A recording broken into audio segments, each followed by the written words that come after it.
this afternoon, being the 17th day of October 2024. The afternoon sitting of the Senate this afternoon was to kick off with the Deputy President taking the stand, bearing in mind the DP, His Excellency Rigathi Gachagua, is the sole witness in the case where the National Assembly, through the move of the motion, Honorable Mwengi Mutuse has leveled 11 grounds for impeachment of the Deputy President from office. We have already dispensed with the prosecution side, and during this afternoon sitting, immediately after the commencement of business, the council representing the National Assembly have confirmed to the House that they do not intend to call more witnesses in regards to this case. The counsel for the Deputy President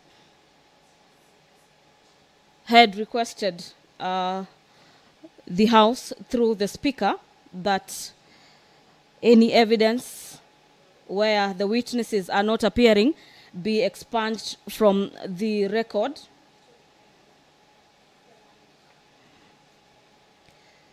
It is a moment of waiting at the Senate this afternoon as the House awaits the arrival of the Deputy President Rigathi Gachagua, who is set to take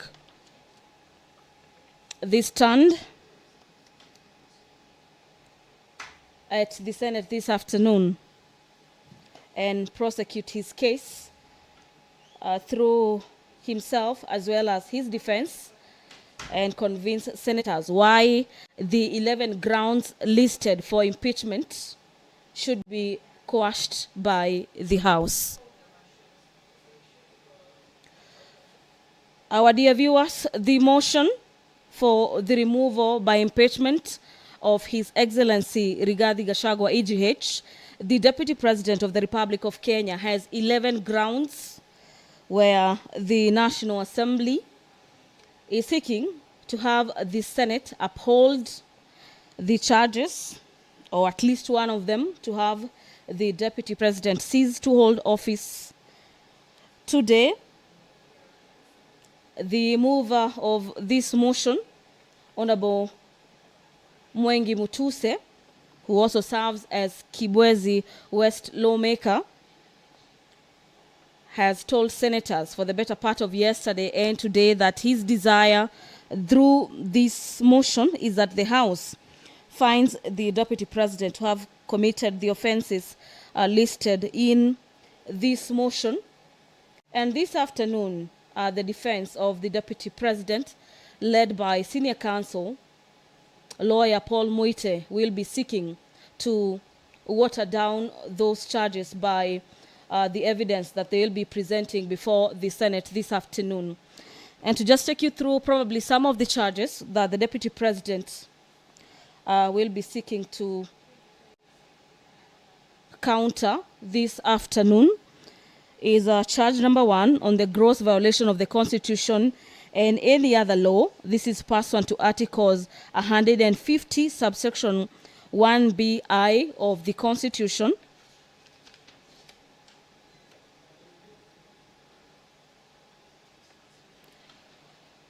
Charge number 2 in the impeachment motion by Honorable Member for Kibwezi West.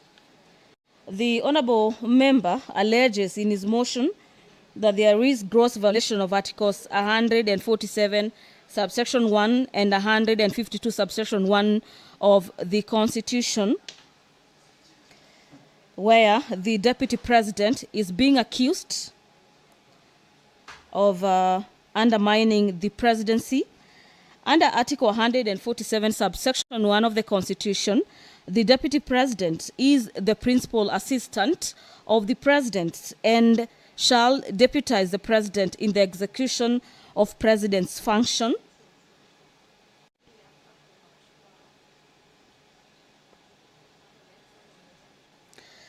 In this motion, the Honorable Deputy President is accused of going in contravention with cabinet resolutions on matters evacuation of people residing along Nairobi River, and that shortly after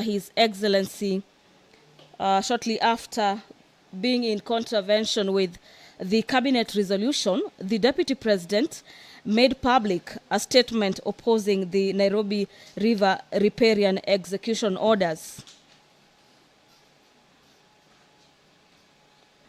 According to the mover of the motion, this is undermining the resolutions by the cabinet. Under charge number 3, again on gross violation of Article 6, subsection 2, Articles 10, subsection 2A, Article 174, and Article 188, and the 4th schedule of the Constitution, where the Deputy President is accused of undermining devolution.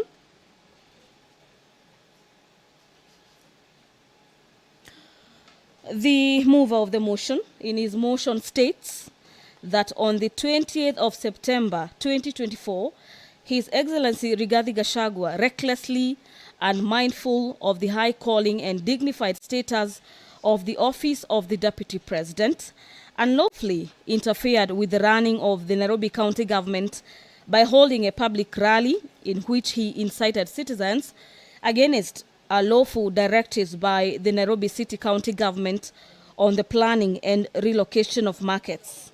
This is just some of the grounds listed, or some of the annexes under charge number 3, where the Deputy President is set to defend himself on these charges, among others. Senior Counsel Paul Mwita,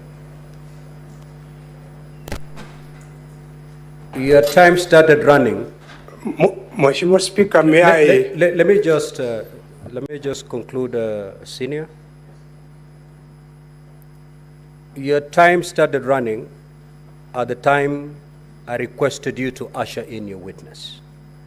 You indicated that you're getting hold of your witness. We'll give you all the time you need to get hold of your witness, but to let you know that the clock is running, and it's running on your client. You can take all the time, but his time is running out. After 2 hours, he's not appeared, the chair will make a ruling pursuant to the rules of procedure.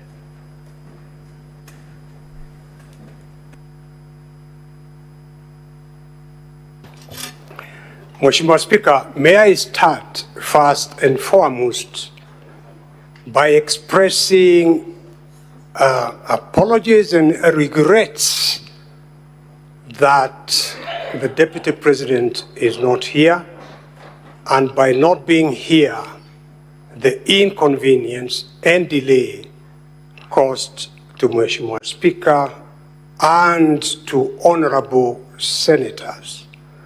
The position, Mheshimiwa Speaker, is that during that period that I went to try to find out why he wasn't here, because as Mheshimiwa Speaker knows, the Deputy President has been coming here absolutely punctually every day.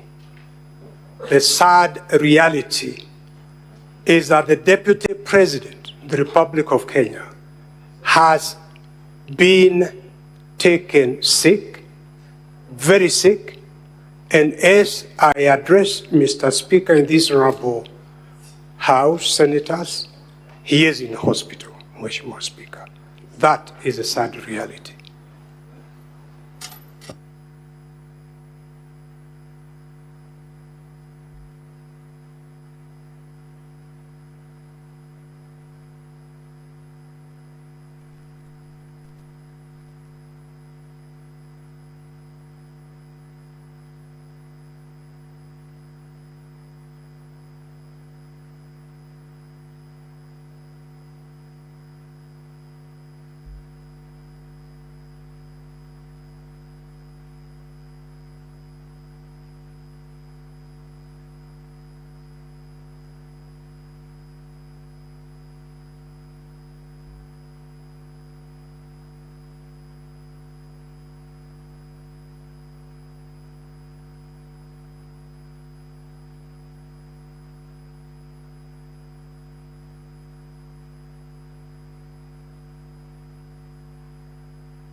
Order, honorable senators.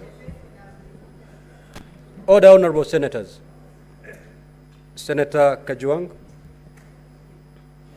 Now, Counsel for the National Assembly, you have had Senior Counsel Paul Mwite for and on behalf of the Deputy President. Considering that this is a time-bound process, what is your reaction? Mr. Speaker, sir, this is a House governed by the rule of law. We truly empathize with the difficulty that His Excellency, the Deputy President, has found himself in. But, Mr. Speaker, sir, pursuant to Rule 11 of the rules governing this process, if I may, with your permission, maybe Counsel for the National Assembly. Yes, Mr. Speaker, sir. Just take a seat before you make your rejoinder. Senior Counsel Paul Mwite, having said whatever you've said, what is your proposed way forward so that a reaction can be put from the National Assembly? Are you telling us we wait until your client gets here? What is your proposed way forward?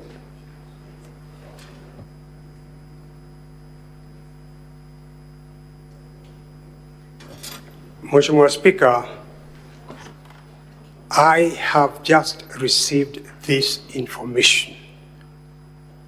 My proposal is that you give me at least the rest of the day. I would like to go and have an assessment of his situation and maybe even come back here by 5 p.m. Right now, I would like to make an informed sort of situation after I see the Deputy President and I see the doctor, Mheshimiwa Speaker, at least an hour or two. Yes, thank you. Very well. Counsel for the National Assembly. Mr. Speaker, sir, having very keenly listened to my learned senior colleague, Paul Mwite, Senior Counsel, it puts us in a bit of a difficulty because whereas we may want to empathize with the situation, there appears to be no indication from their end as to a specific proposal. Mr. Speaker, sir, this being a House governed by rules and this process being a time-bound process, I will draw your attention to Rule 11 of the rules of this House. If I may read, Mr. Speaker, sir, that where the National Assembly or the President chooses not to appear before the Senate, that fact shall be put on record and the Senate shall proceed with its investigation without further reference to the National Assembly or the President. But the Senate may, for exceptional reasons to be recorded, permit a later appearance before the Senate by the National Assembly or the President. Mr. Speaker, sir, I think this rule would give us guidance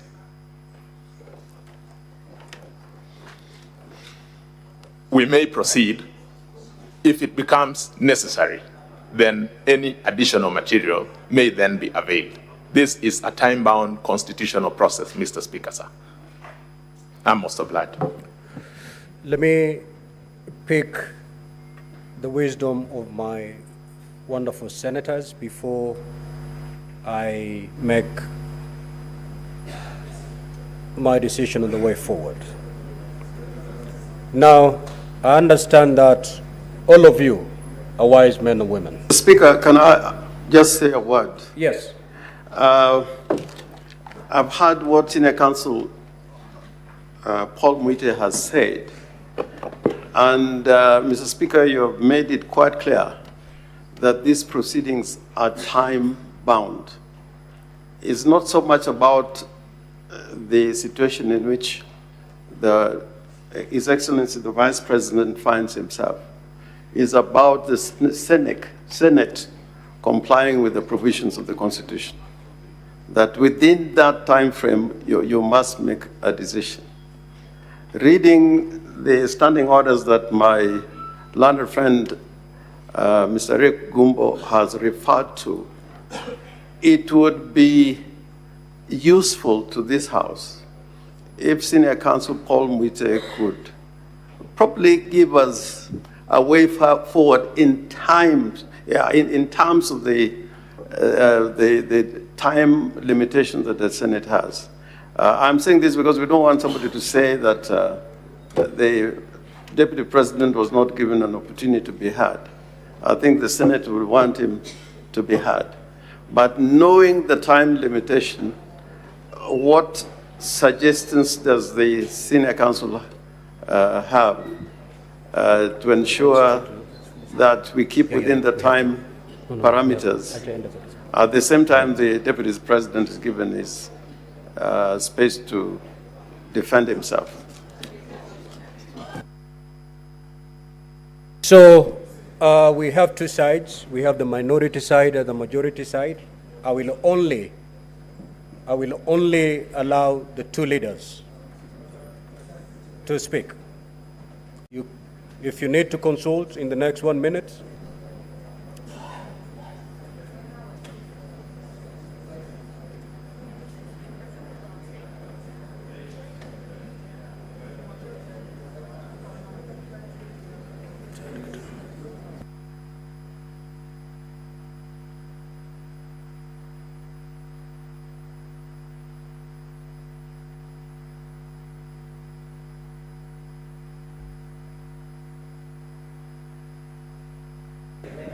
Now, honorable senators, our standing orders have not been suspended yet.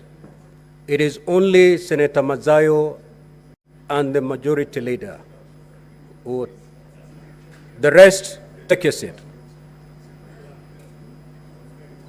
The rest, please take your seat.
Order, honorable senators.